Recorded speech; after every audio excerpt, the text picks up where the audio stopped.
to my channel, and if you're new, a little introduction. This is a place to share stories, adventures, and everything I wish I had known before embarking on them. My name is Trina, and you're watching From Fiji to Here.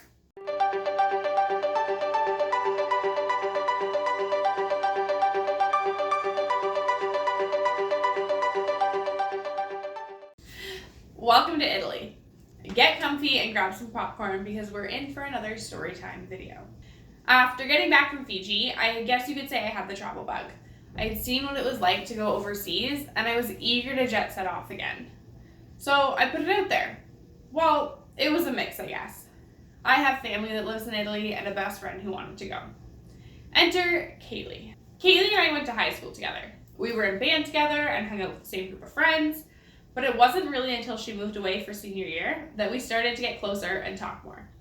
So when we went away to university, we were able to sustain our friendship, even being so far apart. Now, this was both of our first time overseas without a leader, be it a parent, a tour organizer, or a teacher.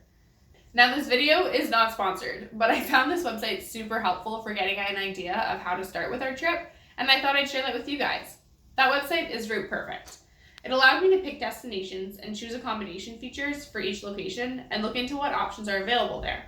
Once we chose our accommodation, the website would give us suggestions on places to go and things to see as well.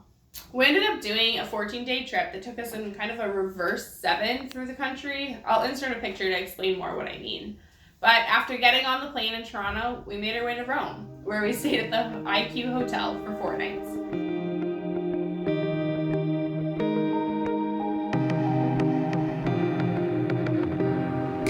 The location was absolutely perfect, and we were able to walk to everything we had planned on seeing in the city.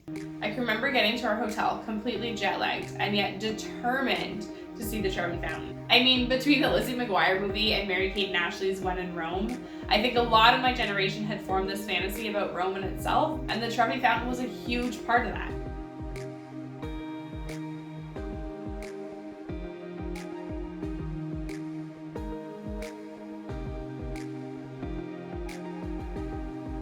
There's this theory that if you stand with your back to the fountain and toss a coin over your left shoulder, it will guarantee a return trip to Rome.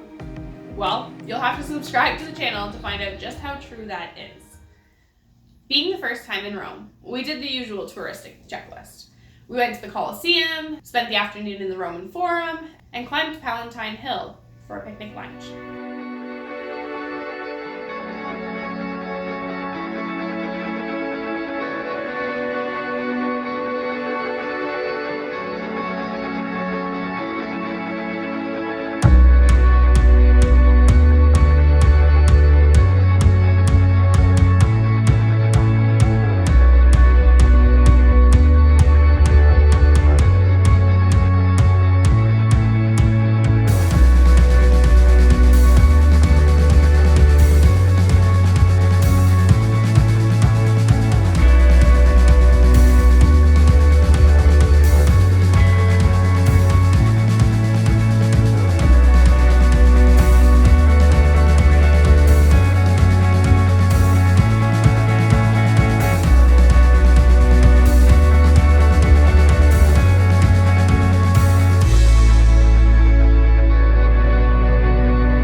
And ended up in the middle of a Russian tour group in a restricted access portion.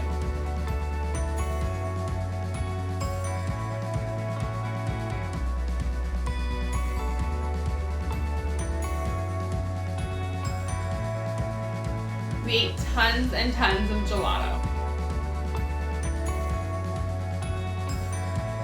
And even became regulars at some restaurants. Our final day, we took a more laid-back approach and ventured out of the downtown area to simply enjoy our time exploring, and found ourselves sitting in on a wedding in a church that we had stumbled upon. Of course, being a hopeless romantic, I cried as they said I do, even though the entire wedding was in Italian.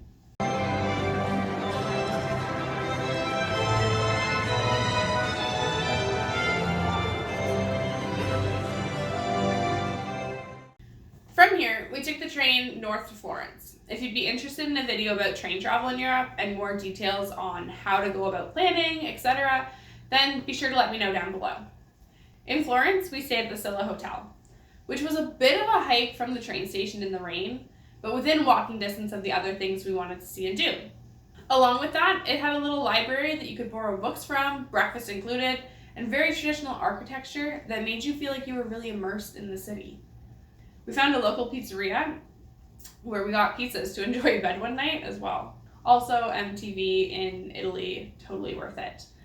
It's incredibly important to not let yourself burn out trying to do it all while traveling, especially when you're doing it for a longer amount of time. Florence was a perfect place for this. We were able to take in the city at a relaxed pace without the busyness that Rome offered.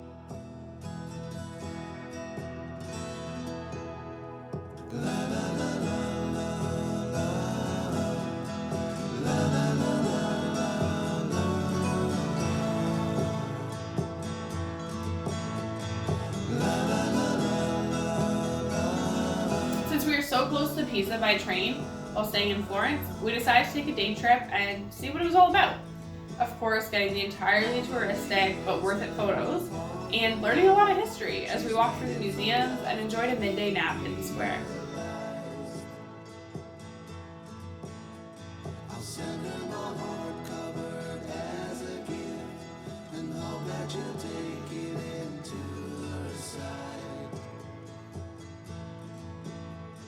Of course, a first trip to Italy would not be complete without visiting Venice. Now I know that sounds cliche, but it's cliche for a reason.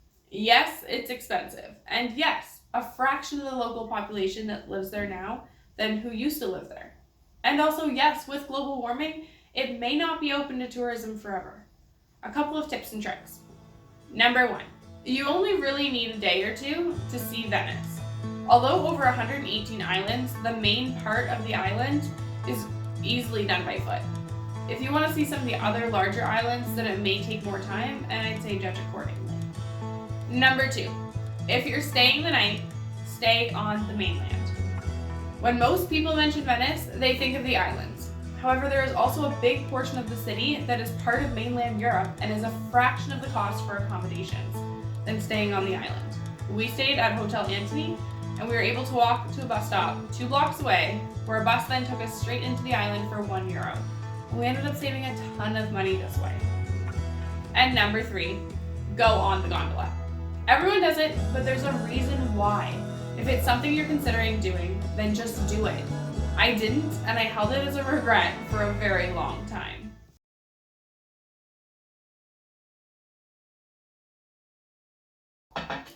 Moving on to the next city, Verona, where we stayed at Hotel Mastino.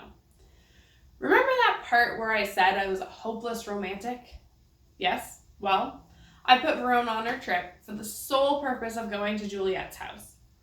Although Juliet is a fictional character created by William Shakespeare in his work of Romeo and Juliet, an entire home and program has been derived from it. We toured the home and got to see the many professions of love left by couples from all over the world, whether it be in the form of a lock or a message on the brick. On the pathway out of the courtyard, there's a brick wall which can be seen filled with written letters stuffed into the cracks. Letters to Juliet.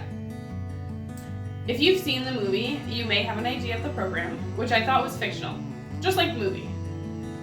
That's not the case, however. You can actually send a letter to Juliet and receive a response from her. It's actually a team of volunteers who have dedicated their time to responding to the love letters left. I'll have a link below in the comments if you're interested in volunteering with them, or even to send a letter yourself. I've done it, and if you want to know more about that, just let me know in the comments as well. Milan, the city of fashion and design. Ironically enough, we spend most of our time outdoors instead of shopping and enjoying the design of the city itself, be it through the architecture of the Milan Cathedral or the fact that there's parks all over the city.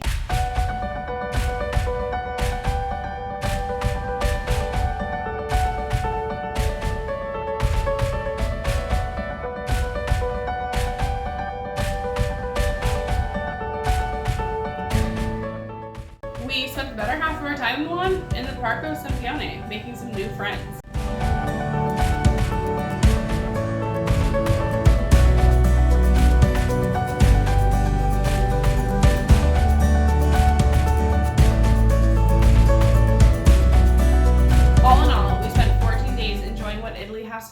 tour, learning some lessons about traveling, and practicing our Italian. If you have any questions, feel free to leave them down below, as well as any videos you'd be interested in seeing. Also, if you'd like this video, be sure to give it a thumbs up and hit that subscribe button to be notified of more like it, as well as to join me on my future journeys. Thank you so much for watching, and I'll see you in my next destination.